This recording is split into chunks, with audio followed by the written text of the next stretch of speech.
বাংলা চলচ্চিত্রের প্রতিভাবান অভিনেত্রী পাওলি দাম আবারও সামনে এসেছেন এক পুরনো সামাজিক অন্যায় নিয়ে।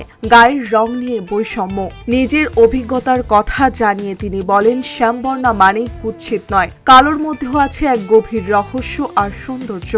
দাদা, তোমাদের দুজনকেই কিন্তু আসতে হবে। শৈশব থেকেই এই বৈষম্যের তীক্ষ্ণ দর্শন অনুভব করেছেন পাওলি। মা বাবা ছিলেন মুক্তমনা, কিন্তু আত্মীয়দের টিপ্পনি থামেনি কখনো। এক পিসিমা নাকি বলেছিলেন এই গায়ের রঙে মেয়েটা বিয়ে হবে কি করে, অথচ সেই পিসিমাই নিজেই বেছে নিয়েছিলেন ভালোবাসার মানুষকে। তার গায়ের রং ছিল একেবারেই গাঢ়।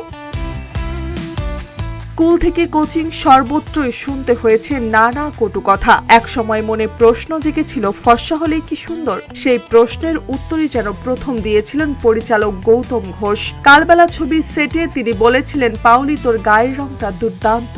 সেই প্রশংসায় বদলে দিয়েছিল পাওলির নিজের প্রতি দৃষ্টিভঙ্গি।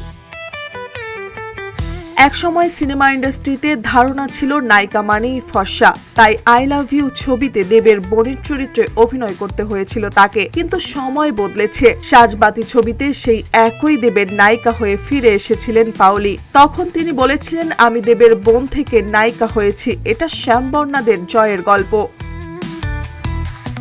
এরপর থেকে পাওলি ঠিক করেন তিনি প্রতিবাদ জানাবেন নিজের অভিনয়ের মাধ্যমেই। এমন সব চরিত্রে কাজ করতে শুরু করেন যেখানে গায়ের রঙই শক্তির প্রতীক। প্রতিবাদের ভাষা।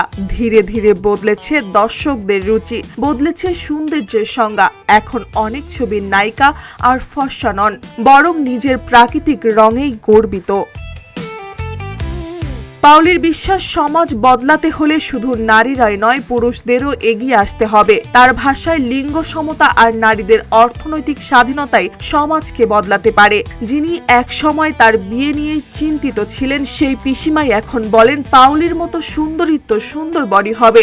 সমাজও এখন অনেকটা বদলেছে। ফর্সা হওয়ার ক্রিমের বাজার এখন ম্লান হতে চলেছে। ফেয়ারনেস শব্দটিও আজ অচল। এখন সবাই নিজের রঙকেই ভালোবাসে, নিজের পরিচয়ে গর্বিত। পাওলি বলেন, শ্যামবর্ণা মেয়েরা মন খারাপ করো না, কালোর ভেতরেই আছে এক গভীর রহস্য, এক অনন্য সৌন্দর্য।